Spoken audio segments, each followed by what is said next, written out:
This was the seat of the Žiča diocese during the episcopate of the Holy Bishop Nikolai of Žiča and Ohrid, and of all Serbia. He lived, slept and wrote here. On his return to the Diocese of Žiča, Bishop Nikolai gave himself to the great labour of restoring the existing churches and monasteries and building new ones. He was given yet another title, the Restorer Bishop. The monasteries of Rudenica, Jovanja, the Monastery of the Holy Trinity, the restoration of Žiča, and then the Ascension and the Transfiguration, the Annunciation, St. Elias and the Meeting,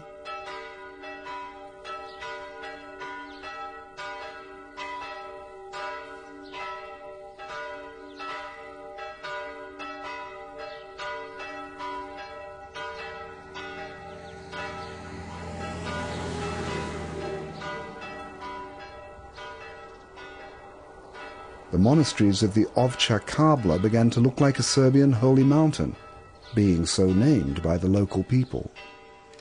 But churches were also built in the towns and villages. There is not much film footage showing Bishop Nikolai. This film, never before seen, was made at the consecration of the church in Šilopai. The church, dedicated to St. Nicholas the Wonder-worker of Myra in Lycia, was built by the pre-war Belgrade businessman Ljubo Saracevic and his wife Mara in his birthplace under Rudnik. This film of the consecration of the church was made in 1939 on the Nativity of the Mother of God when I was 10 years old. This church was built by my father and mother.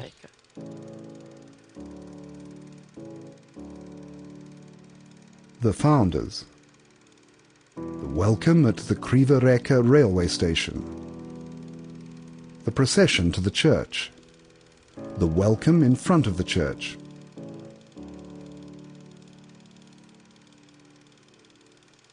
The greeting.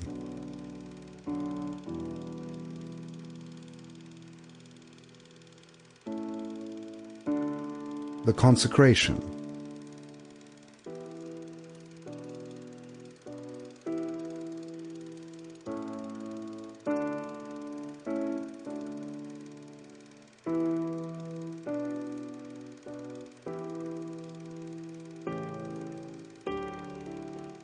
Bishop Irine Georgievich of Dalmatia,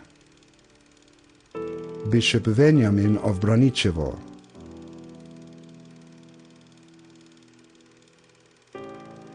the King's delegate,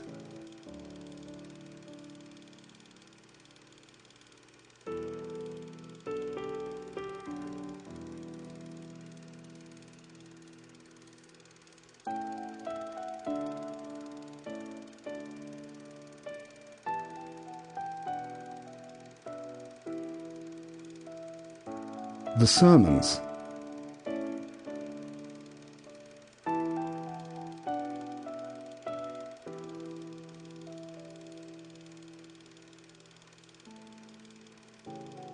the people in their best clothes, the folk dancing, the common table,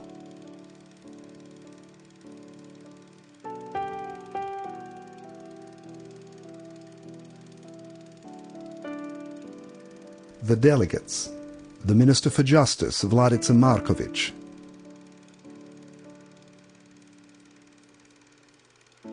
the Minister for Religious Affairs, Voja Janjic,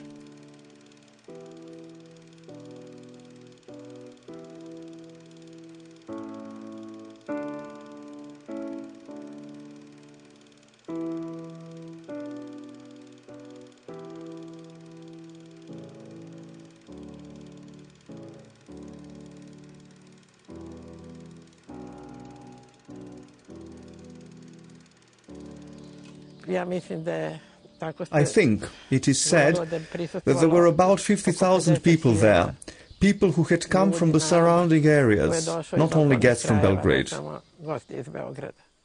In the Kingdom of Yugoslavia after the First World War, an unusual religious and moral movement began to spring up, which was in time to grow into a great spiritual force for the Serbian people. An Orthodox Christian Brotherhood, or devotional movement as it was often called, began spontaneously as a reaction to the spread of atheism and vulgar materialism from the sincere desire for the moral renewal of simple people, laymen from the villages and towns. With enormous missionary enthusiasm, a few of them in peasant dress moved among the people to preach Christ's teaching on salvation. They all desired an active church. The Orthodox clergy were at first reserved towards these devotional groups. Very quickly, though, at the suggestion of the Holy Assembly of Bishops, Bishop Nikolai accepted the spiritual leadership of this spontaneous movement.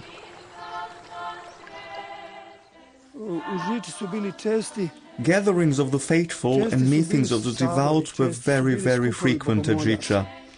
The church was full every Sunday, and pious people came from the surrounding villages and sung. After the Holy Liturgy, spiritual songs were sung in front of the church. The bishop always celebrated and preached in the especially beautiful way that Bishop Nikolai had. For about 20 years, until the Second World War, the devotional movement was to grow to number 400 brotherhoods with several 100,000 members. From year to year, devotional gatherings were held, at which the most welcome guest was Bishop Nikolai. I well remember that year, in 1938, the great gathering at Žiča. This was the biggest devotional gathering. When everyone was gathered, there were 100,000 people, if not more. I don't know if any area was left out. From Vojvodina, Serbia, even from Macedonia and from Montenegro. There were a great many missionaries and preachers there. I would say 50 or even 100 maybe. By day and night they went, barefoot villagers, men and women hungry from fasting, with icons carried aloft, singing spiritual songs and crossing themselves, heading for Žiča to pray in their bishop's presence and receive his blessing. And then amazing things were spoken of. For example, how they got on, what sort of reception they had from the people, that sort of thing. And then they reported some things. In certain places people refused to receive them. And then, he said, they had to go from one village to another. Don't drive them away, don't throw stones at them, for you could hit Christ, Bishop Nikolai said of the devout pilgrims. After the Second World War, during the time of the communist dictatorship, the pre-war devotional groups and the children of their families did a great deal to promote the survival of the Orthodox Church in Serbia. The greatest number of priests, monks and nuns were recruited from their ranks.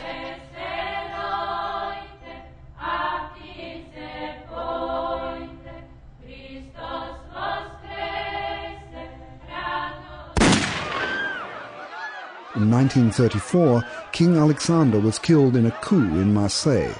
In the Kingdom of Yugoslavia, the separatist aspirations of the Croats were openly becoming stronger and stronger.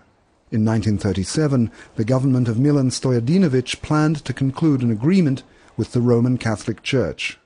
The Orthodox Church engaged in a struggle against those privileges that would, through such an agreement, allow a Vatican presence in Yugoslavia.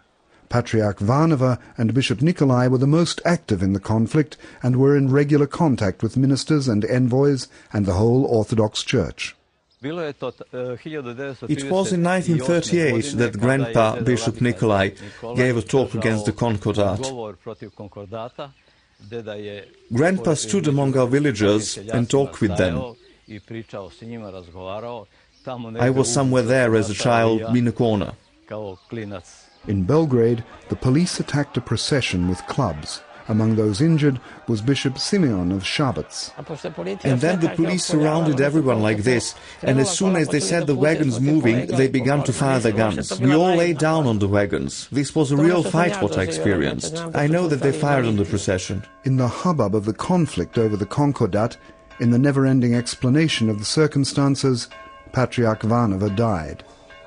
According to some witnesses, it appears that he was poisoned. The Montenegrin Metropolitan Gavrilo Dožić was chosen as the new patriarch. The Concordat was not adopted in Parliament, but an unhealthy situation in the country indicated the approach of disaster. About Nikolai, I remember him. I was a young girl going to church. He was sitting and people were crowding around him. He was sitting on a little chair and having a meeting. What we had to do. That war was coming. The dark clouds of war were gathering over Europe.